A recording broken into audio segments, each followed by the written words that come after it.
The U.S. insistence on hampering efforts towards reconciliation between the two Koreas has prompted the South to act as a mediator between Pyongyang and Washington. South Korea says North Korea is willing to hold talks with the United States.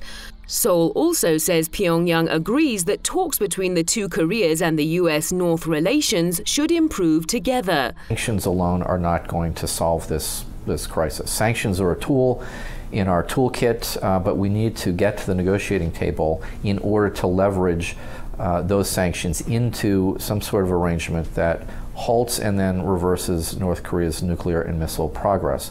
Earlier, North Korea said it will regard any maritime blockade of the country by the U.S. as an act of war. Pyongyang said Washington's sanctions on the North will undermine efforts to improve relations between the two Koreas.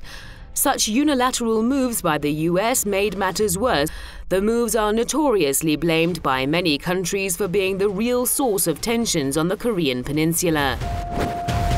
Well, I think that it's certainly going to make a lot of people unhappy. I mean, a lot of people do want a relatively peaceful situation on the peninsula. There's a great deal of room for negotiations inside the country, but the United States seems intent on destroying these negotiations at every turn that they get. Their real goal is to try to destroy the DPRK in general.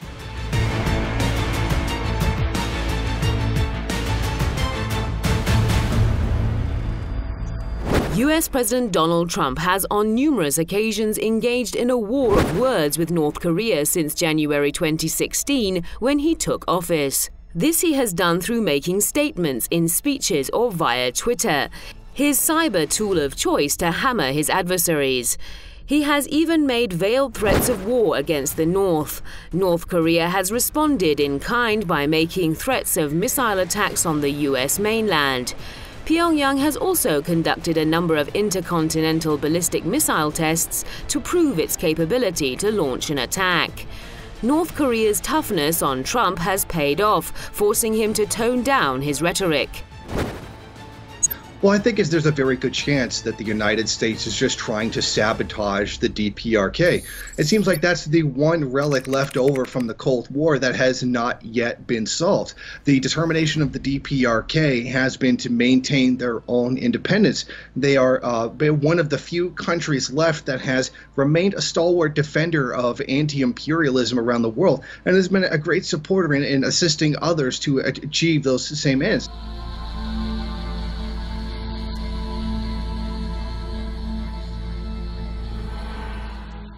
Recently, a high-level North Korean delegation met with South Korean President Moon Jae-in in the south. The delegation was there to attend the closing ceremony of the Winter Olympic Games. What analysts call sports diplomacy have helped ease tensions between the two Koreas. But it's unlikely that it will completely solve the crisis on the Korean peninsula. This has been blamed on the U.S., which stands accused of hampering efforts by the two Koreas to reconcile. The major problem with diplomacy is that fundamentals are not changing. And the major problem is not between North and South Korea. The major problem is between North Korea and the United States. Therefore, no amount of talks between North and South Korea is going to change anything significantly. If they manage to bury the hatchet for good, the U.S. will become almost irrelevant in the region. Only after North Korea has given up its nuclear arms and missiles will the U.S. agree to reconciliation between the two Koreas. The North considers itself a nuclear power and will not accept this, as it may expose the country to a foreign invasion. They see their nuclear weapons program as a guarantee of their security against what they fear, which is an American military attack. So this is the highest priority for them. They are going to be willing to take economic pain. They're going to be willing to sacrifice economic activity in order to maintain their nuclear program and to conduct perhaps more ballistic missile tests to begin to deploy long-range nuclear-armed interceptors later this year.